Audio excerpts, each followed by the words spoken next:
دوستو، میاں بیوی چینل میں آپ لوگوں کو خوش آمدید۔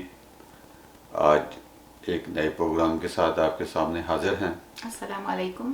اور ہماری گفتگو کا موضوع جو ہے وہ پاکستان میں جاری پولیٹیکل صورتحال ہی ہوتی ہے۔ اس دفعہ کیا کوئی خاص بات ہے؟ اس دفعہ مجھے میں تھوڑے پروگرام شروع ہونے سے پہلے پڑھنا چاہ رہی تھی مگر ٹائم نہیں ملا اور سمجھ بھی نہیں آ رہا تھا۔ امر جلیل صاحب کے حوالے سے یہ کون ہے اور آج کل کیا ٹنٹنا چل رہا ہے؟ دیکھیں، پچھلے 15-20 دنوں سے یہ بات چل رہی ہے اور ابھی تک آپ کو سمجھ نہیں آئی، اور میں نے ڈیٹیل میں پڑھا نہیں تو میں نے ابھی کہا تک چلے آپ آپ سے کو پوچھ پڑھنے کا موقع بھی نہیں ملا۔ بہرحال امر جلیل صاحب جی ایک نامور سندھی، ایک نامور لکھاری ہیں، دانشور ہیں۔ ان کی تحریریں بھی چھپتی ہیں اخبارات میں، میگزین میں۔ سندھ سے ان کا تعلق ہے۔ انہوں نے کہیں کسی ایک فیسٹیول میں کوئی 2-3 سال پہلے ایک سندھی زبان میں افسانہ پڑھا تھا، تو جو خدا سے متعلق تھا، جس میں بتایا گیا تھا، وہ ایک تمثیلی انداز میں انہوں نے بات کی تھی کہ خدا گم ہو گیا ہے۔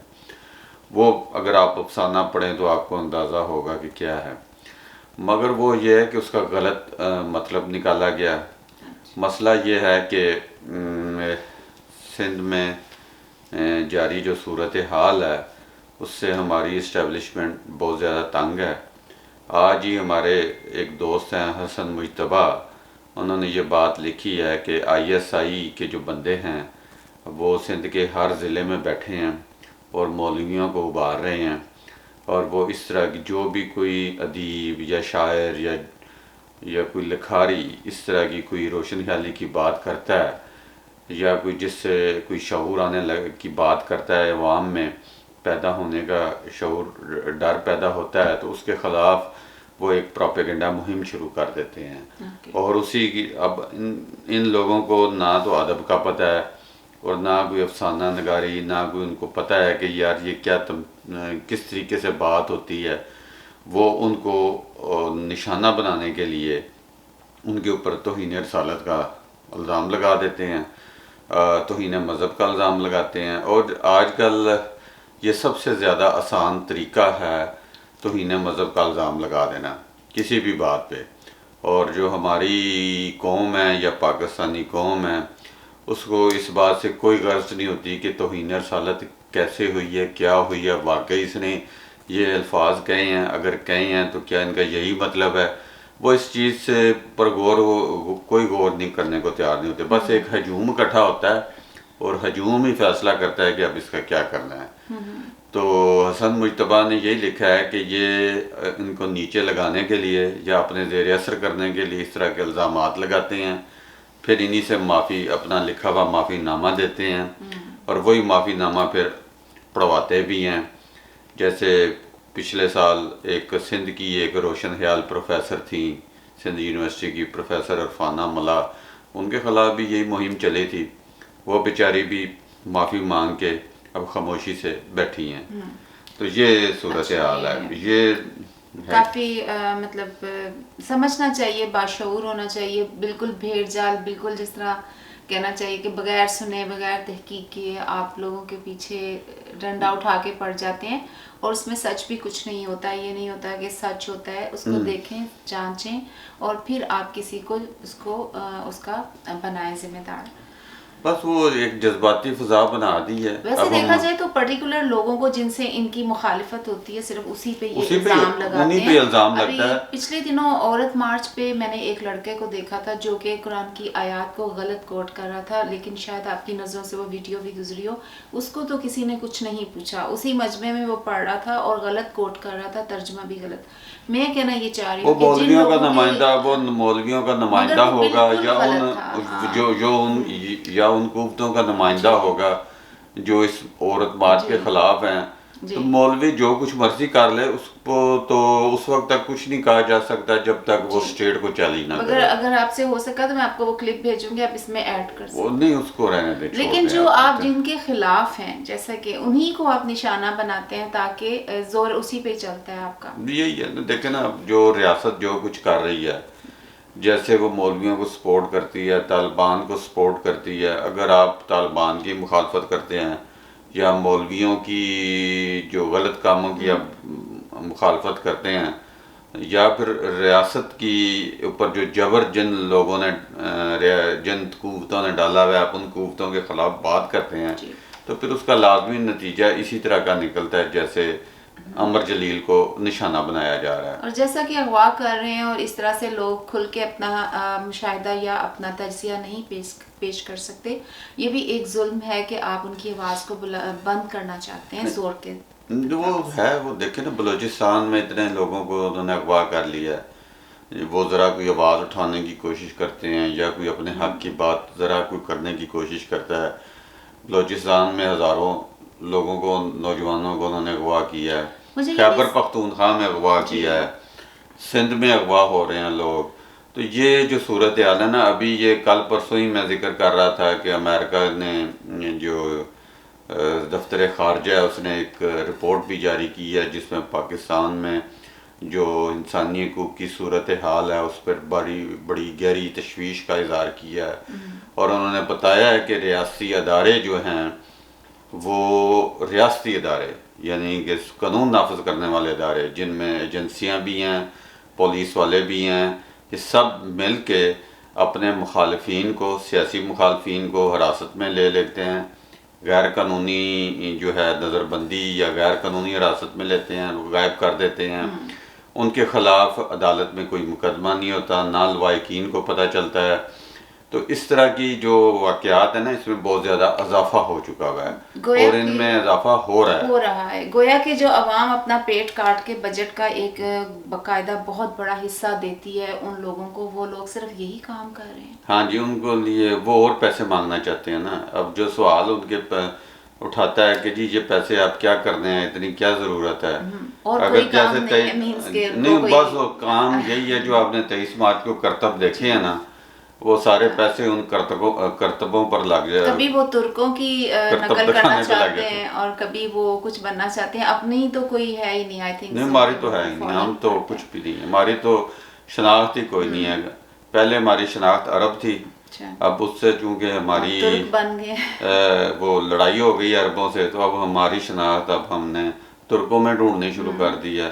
اپنی شناخت سے ہم گھبراتے ہیں، شرم آتی ہے. جی، کوئی ہے نہیں نا، مطلب کہ آپ دیکھیں آپ اس خطے میں جہاں پہ آپ پیدا ہوئے ہیں، جہاں پہ آپ پلے بڑے ہیں، وہ آپ کی شناخت ہے. جس شناخت کی بیس پہ پاکستان کو آزاد کروایا گیا، مینز کے دو نظریہ جو بھی تھا اس کے بیس، وہ شناخت ہی غلط تھی نا، پرابلم تھی نا، نہیں نظر آ رہا کوئی مجھے تو وہ یار وہ بنیاد ہی غلط تھی، تو پھر آپ کو کیا نظر آنا ہے. تو ابھی میں خبر پڑھی تھی صبح مارننگ میں ہی کہ عمران خان نے کہا کہ میں صبح جب گھر سے کام کے لیے نکلتا ہوں تو میں ایک طرح سے جہاد کے لیے نکلتا ہوں. ہاں جی. لیکن جو پاکستان میں مہنگائی ہے، اس کے علاوہ بھی میں ایک چیز پڑھ رہی تھی کہ ایک ہب میں جو فیکٹری بن رہی ہے شراب کی، تو وہ ریاست مدینہ میں شراب کی فیکٹری جو بن رہی ہے وہ کیا چائنیز کے لیے ہے یا کہ کسی اور کے لیے؟ وہ پورے پاکستان کے عوام کے لیے. تو وہ اس کا پرمٹ کیسے دے سکتے ہیں؟ پرمٹ تو دیکھیں نا، آپ کو پتہ نہیں ہے پاکستان میں پہلے ہی 3-4 شراب کی فیکٹریاں لگی ہوئی ہیں، اور وہاں کی جو شراب ہے وہ سارے عوام پیتے ہیں. ہاں، جن کا دل کرتا ہے وہ جا کے لیتا ہے، خرید کے پی لیتا ہے. جو چیز ایک ہے وہ نہیں ہے تو پھر اس کا پرمٹ دینے کا کیا تک بنتا ہے؟ میں یہ پوچھنا چاہ رہی ہوں. دیکھیں نا جی، چائنیز جو ہیں وہ ادھر کام کر رہے ہیں. اچھا. اور کسی چائنیز انویسٹر نے دیکھا ہوگا کہ یہاں پہ شراب اب پوری نہیں پڑ رہی پاکستانیوں کے لیے، تو اس نے کہا چلو یہ بھی کاروبار ہی کریں. چائنیز اپنے لیے بھی تو کر سکتے ہیں، اپنے لیے بھی کر سکتے ہیں، مگر وہ کتنے چائنیز ہوں گے جن کے لیے کارخانے کی ضرورت پڑنی ہے. ہاں، باقی شراب تو پاکستانیوں کے لیے دینا. انہوں نے دیکھا ہوگا کہ اس وقت جو 3-4 کارخانے کام کر رہے ہیں وہ پاکستانیوں کی ضرورت پوری نہیں کر سکتے، لہذا ایک اور کارخانہ لگا لینا چاہیے. تو عمران خان صاحب بھی جب صبح جہاد کے لیے آپ نکلتے ہیں تو تھوڑا سا اس چیز کو بھی دیکھیں کہ یہ فیکٹری کس کے لیے ہے اور اس کا پرمٹ جو بھی ہے کیا یہ جہاد کا حصہ تو نہیں بن سکتا نا. نہیں، یہ تو جہاد کا آپ نے کب حصہ بنانا ہے؟ مینز کہ وہ آپ سنجیدہ ہو گئی ہیں، وہ کہتا ہے کہ جہاد میں نے کرنا ہے. نہیں، مینز کہ وہ ان کا نظریہ تو یہی ہے. کوئی نظریہ نہیں ہے کہ آپ کے ارد گرد کیا ہو رہا ہے. یار اس کا نظریہ روز بدلتا ہے، وہ جھوٹ بولتا ہے. اس کا کوئی نظریہ نہیں ہے، اس کی باتوں پہ نہ جائیں۔ بہرحال مجھے یہ بڑی حیرت کی بات لگتی ہے کہ ایک دوگلی پالیسی ہے پاکستان میں کہ ادھر آپ شراب کی فیکٹریاں کھول رہے ہیں، ادھر آپ ریاست مدینہ بنانا چاہ رہے ہیں، ادھر نہیں، اب رمضان ریاست آ رہا ہے مدینہ آپ والی کی بات، پرائسز ہائک کر رہی ہیں، عوام بیچاری مر رہی ہے، یہ کس قسم کا ریاست قانون مدینہ ہے؟ والی بات پرانی ہو گئی ہے، اب اس نے چھوڑ دی بھی ہے اس لیکن طرح ہم کی انہیں باتیں۔ کہیں گے تو صحیح، انہوں نے کوٹ تو کی تھی نا۔ ہاں، انہوں نے کہا تو تھا، لوگوں کو تو انہوں نے جی وہ کہتے ہیں دھوکے شوکے تو بہت زیادہ دیے ہیں۔ جی وہ روزانہ کوئی نہ کوئی نیا نظام لے آتے ہیں، جی کبھی ترکی کا نظام، کبھی چائنیز کا نظام، کبھی پتہ نہیں کوئی اور نظام انہیں پسند آ جاتا ہے، ایران کا نظام پسند آ جاتا ہے، لیکن تو وہ یہاں ہر روز اپنا نظام بدلتے رہتے ہیں، اس لیے سنجیدہ ہونے کی ضرورت نہیں ایسا ہے۔ بھی نظام لائیں جو عوام کے لیے اچھا ہو، ان کی مہنگائی ختم ہو، ان کا بجلی کا درد اور یہ جو گیس لوڈ شیڈنگ اور ایوری تھنگ جو وہ ہے۔ ابھی ممکن نہیں ہے۔ اچھا، ایک اور چیز میں پڑھی تھی، بھارت سے جو تجارت ہے اس کی مخالفت آپ کہہ رہے تھے کہ جو بھی ہے مطلب مسٹر جنرل باجوہ وہ تو بھارت سے نہیں رکھنا چاہتے دوستی، تو اب ایک دم سے پینترا کیسے بدلا اور دیکھیں جی، کیوں وہ بدلا؟ دیکھیں میری بات سنیں، جنرل ہماری جو پاکستان کی فوج ہے وہ بھارت سے تعلقات کے بالکل مخالف ہے، اور وہ جو ہے نا بالکل اس کو اپنا دشمن سمجھتی ہے۔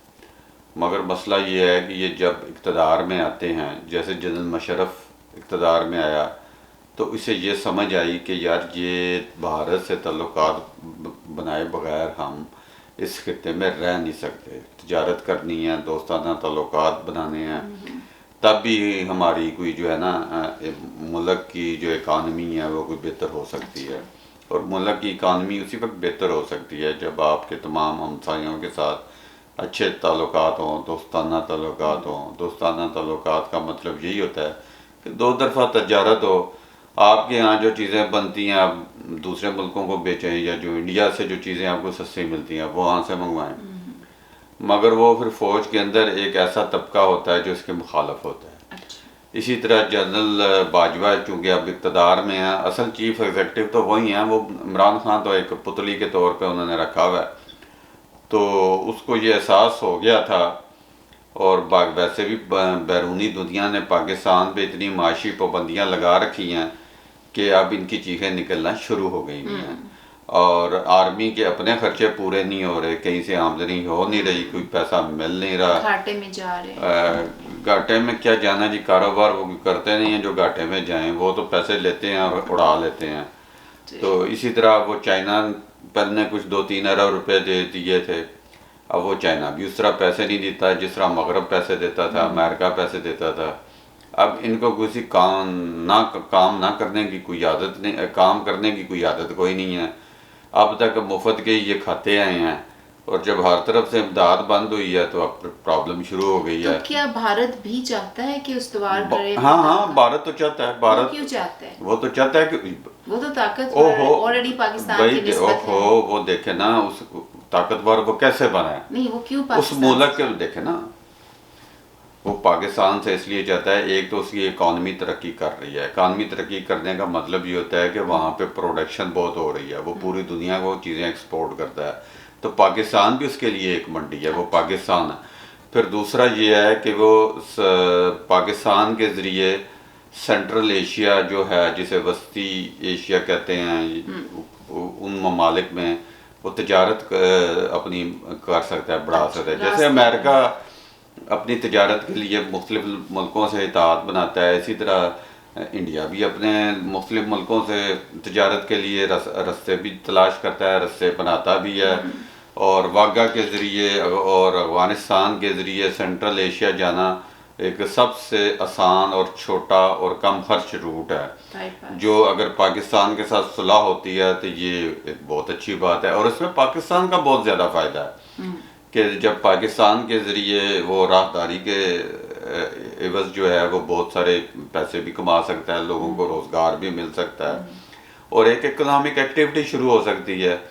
مگر وہ ہماری فوج کا چونکہ دار و مدار ہی سارا بھارت دشمنی پہ ہے، اس لیے وہ اس کی مخالف ہے۔ تو ابھی تک کہاں تو وہ ہوا یہ بات یہ ہے کہ جب بھی کوئی بات شروع ہوتی ہے وہ پھر زیرو ہو جاتی ہے۔ جب باجوہ نے ادھر نیشنل ڈیفنس یونیورسٹی میں ایک سیمینار سے خطاب کرتے ہوئے کہا تھا کہ ہمیں بھارت کو مخاطب کرتے ہوئے کہا تھا کہ ہمیں اپنا ماضی دفن کر دینا چاہیے، اور جو ہے دونوں ملک نئے سرے سے ایک تعلقات قائم کریں. اس سلسلے میں پتہ نہیں کچھ انہوں نے آلریڈی کوئی ہوم ورک کیا ہوا تھا کہ فوراً ہی عمران خان نے حکم دیا کہ جی بھارت کس سے جو ہے نا کپاس اور گندم جو ہے منگوائی جائے, اور وہ ہمیں بتایا گیا کہ وہاں سے سستی کپاس اور گندم منگوائی جائے گی. مگر لگتا یہ ہے کہ اندر خان نے پھر اتنی مخالفت ہوئی کہ وہ پھر انہوں نے اس فیصلے کو واپس لیا, اور لگتا یہی ہے کہ فوج کے اندر بہت زیادہ مخالفت ہو رہی ہے. کچھ جرنیل جو ہیں وہ تو چاہتے ہیں کہ تجارت ہو, اور کچھ چاہتے ہیں کہ نہ ہو, جس کی وجہ سے وہ انہوں نے گورنمنٹ نے اپنا ہی جو حکم جاری کیا تھا اسے کینسل کر دیا. اب بیچارے جو ہیں کوئی بات صحیح تو کر نہیں سکتے, تو خواہ مخواہ کی وضاحتیں دے رہے ہیں کہ جی بطور وزیر خارجہ, بطور وزیر تجارت انہوں نے یہ بیان دیا تھا اور کام کرنے کو کیا تھا. جب ان کے پاس پہنچا تو بطور وزیر اعظم انہوں نے دیکھا کہ جی یہ تو ٹھیک نہیں ہے تو کینسل کر دیا. یہ ایک فضول قسم کی توجیہیں ہیں جو وہ پیش کر رہے ہیں. تو آپ کیسے کہہ سکتے ہیں, آپ کہہ رہے ہیں کہ جنرل باجوہ کے کٹ پتلی ہیں عمران خان, تو پھر کیوں نہیں مان رہے وہ اس بات؟ بھائی وہ جنرل باجوہ کی کھٹ پتلی تو ہیں, مگر جنرل باجوہ کے مخالف لوگ بھی تو بیٹھے ہیں نا, اور وہ زیادہ طاقتور ہیں. اور پھر ہوتا یہ ہے کہ مخالفت ہوتی ہے تو بجائے پھر کوئی سول وار ہونے کے یا لڑائی ہونے کے, بہتر یہی ہے کہ اگر کوئی ایک سٹیپ اٹھایا ہے تو وہ سٹیپ واپس لے لیا جائے.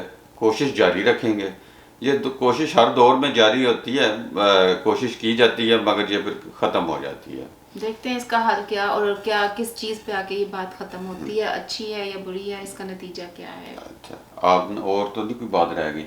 نہیں, آئی تھنک ٹائم ہمارا اتنا ہو نہیں, گیا. ایک بات رہ گئی آپ نے وہ پوچھی ہی نہیں ہے. اتنا چرچا ہو رہا ہے پورے پاکستان میں, وہ مولانا طارق جمیل نے اپنا جو برانڈ لانچ کیا ہے اس پہ نہیں آپ نے کوئی بات کی؟ اچھی بات ہے کہ اگر وہ تھوڑے پروگریسو ہو رہے ہیں تو اس میں کیا ہے, وہ پروگریسو ہو رہے ہیں بھائی انہوں نے. اچھا, تو اس کا مطلب ہے کہ اسلام کے نام پہ وہ کاروبار کر سکتے ہیں؟ کیا انہوں نے کیا کیا کہ اسلام کے نام پہ بھائی کھولا ہے؟ تو اور وہ کہتے ہیں کہ جی میرے مدرسے تھے بہت سارے, تو ان مدرسوں کو پہلے لوگ فنڈ کرتے تھے. اچھا, کرونا کی وجہ سے لوگوں کے کاروبار متاثر ہوئے ہیں, فنڈ نہیں آنے شروع ہوئے, تو میں نے سوچا کہ میں اپنا برانڈ لانچ کر دوں کپڑوں کا. اور کراچی میں سنا کراچی میں بڑا شان و شوکت سے وہ برانڈ لانچ کیا گیا ہے جی, جس میں وہ کیا ہے جی, راحت فتح علی خان بھی ہے, شفقت مانت علی بھی ہے, اور بھی گلوکار آئے ہیں. سارے میل سنگرز بلائیں یا فیمیل بھی ہیں؟ ابھی کوئی ویڈیو آئی کوئی نہیں ہے. اچھی بات ہے. نہیں, ویڈیو آ جائے گی, اچھی بات کیا ہے. آپ کیا چاہتے ہیں؟ نہیں, میں یہ چاہتا ہوں کہ یہ 2 نمبری کام جو ہے نا یہ نہیں ہونا چاہیے. یا تو آپ کاروبار کریں, کاروبار کرنا کوئی بری بات نہیں ہے, ٹھیک ہے, مگر جس طریقے سے آپ سادگی کی تعلیمات دیتے ہیں, حضور نبی اکرم کی مثالیں دیتے ہیں کہ وہ کتنے سادہ تھے, وہ کتنی سادہ زندگی گزارتے تھے, اور آپ جو کچھ کر رہے ہیں اسلام کے نام کے اوپر, ایک جگہ آپ کچھ تعلیم دیتے ہیں اور دوسری طرف آپ وہی شان و شوکت اور وہی دھوم دھڑکا اور وہی سارا کچھ کر رہے ہیں. انہوں نے جو بڑی گاڑی رکھی ہوئی ہے, میں پچھلے دنوں صرف گاڑی دیکھی, مجھے برانڈ کا نہیں ابھی تک پتا, میں پڑھوں گی اس کے بارے میں. وہ لیکسس گاڑی ہے, وہ لیکسس گاڑی, اس کا نمبر بھی کافی لاکھوں کا ہے جو انہوں نے. ہاں, تو بس پیسے ہوں گے, پیسے ہوں تو پھر MT-J1, ہاں جب پیسے ہوں تو پھر کوئی حرج نہیں ہے, گاڑی رکھنا بھی کوئی حرج نہیں ہے. مگر یہ ہے کہ پھر ہمیں جو ہے نا لوگوں کو درس نہ دیں. اصل میں یہ ان لوگوں کو سادگی کا درس دے کے لوٹتے ہیں لوگوں کو. یہ کہ آپ جو پریچ کرتے ہیں اس پہ عمل کرنا چاہیے, جس چیز کا پرچار کرتے ہیں اس کا آپ کی شخصیت میں, آپ کی زندگیوں میں نظر آنا چاہیے. یا تو آپ پرچار نہ کریں, کاروبار کرنے میں کوئی حرج نہیں ہے, گاڑی رکھنے میں کوئی حرج نہیں ہے, نصرت وہ کیا راحت فتح علی خان کے آنے پہ بھی کوئی حرج نہیں ہے, موسیقی کی محفل بھی ہونی چاہیے. ہو سکتا ہے انہوں نے کوئی ہلکی پھلکی نعت یا کلام گا لیا ہو, ضروری نہیں ہے کہ انہوں نے کوئی بہت قوال ہی بلائے نا, آپ کو قوال ہیں, قوالی تو پھر کوئی تھوڑی بہت, مگر جو جس فرقے سے طارق جمیل کا تعلق ہے اس میں تو قوالوں کی گنجائش کوئی نہیں ہے, اور نہ میوزک کی بھی گنجائش کوئی نہیں ہے. شاید انہوں نے خالی نعتیں پڑھ لی ہوں بغیر میوزک کے. ویسے ان کو اتنی آمدنی کہاں سے ہو رہی ہے, مینس کہ یہ کاروبار اور یار کوئی دیکھیں نا, کوئی انویسٹر مل گئے ہوں گے نا, کوئی انویسٹر مل گئے ہوں گے, مدرسوں کے نام کے اوپر بہت چندہ لوگ دیتے ہیں, تو گاڑیاں رکھ لیتے ہیں. عمران خان نے بھی چندوں کے سر پہ ساری زندگی بسر کی ہے. وہ ایک شوکت خانم اسپتال بنا کے اتنا امیر ہو گیا ہے کہ اور لوگ بھی اس طرح کے فلائی کام کر کے امیر ہو جاتے ہیں. جس طرح سے یہ بھی اب چندے اکٹھے کرتا ہے پھر دوسرا کرتا ہے. اب ان کا کوئی حساب کتاب تو آپ رکھ نہیں آئی سکتے. تھنک ہماری عوام کا جو تھوڑا سا مائنڈ سیٹ بھی ہے وہ اس طرح سے ہے کہ ان کی دکان خوب چمکے گی. یہ بھی میں آپ کو بتا دوں ان کے کپڑے پہننا. ہاں وہ جنید جمشید کے چل گئے تھے. اب وہ اسی طرح کراچی کے وہ جو ہے مولانا ان کی ڈیتھ ہوئی تھی تو وہ ان کے پتہ یہ چلا جب ان کے بیٹوں نے تقسیم کرنے کے لیے عدالت میں گئے تو پتہ چلا وہ تو کئی کروڑ روپیہ ان کے نام پہ پڑا تھا بینکوں میں اور پراپرٹیز پڑی تھی. تو یہ سارا کچھ یہ مذہب کے نام پہ ہی ہوتا ہے. جب مال و دولت ادھر ہی رہنا ہے تو آپ کی توجہ مال و دولت پہ اتنی نہ ہو. نہیں یہ صرف عوام کو بے وقوف بنایا جاتا ہے. مذہب کے نام پہ ان کا استحصال کیا جاتا ہے اور خود موجیں کی جاتی ہیں. بس ہم یہی کہتے ہیں کہ جو آپ پریچ کرتے ہیں اس پہ عمل بھی کیا کریں. آج کل لوگ ماسک کی بھی بڑی پریچ کرتے ہیں مگر پہنتے نہیں ہیں. ہاں جی چلیں ٹھیک ہے. یہ آپ نے آخر میں اچھا ٹوٹکا بولا بیان جاری کیا ہے. لیں جی دوستو میرا خیال ہے آج اتنے ہی کافی ہے. Take care. تو اگلے ہفتے پھر کسی نئی بات یا کوئی نئے موضوع کے ساتھ کوشش کریں گے کہ آئیں. خوش رہیں اور خوش رہنے دیں. جئیں اور جینے دیں.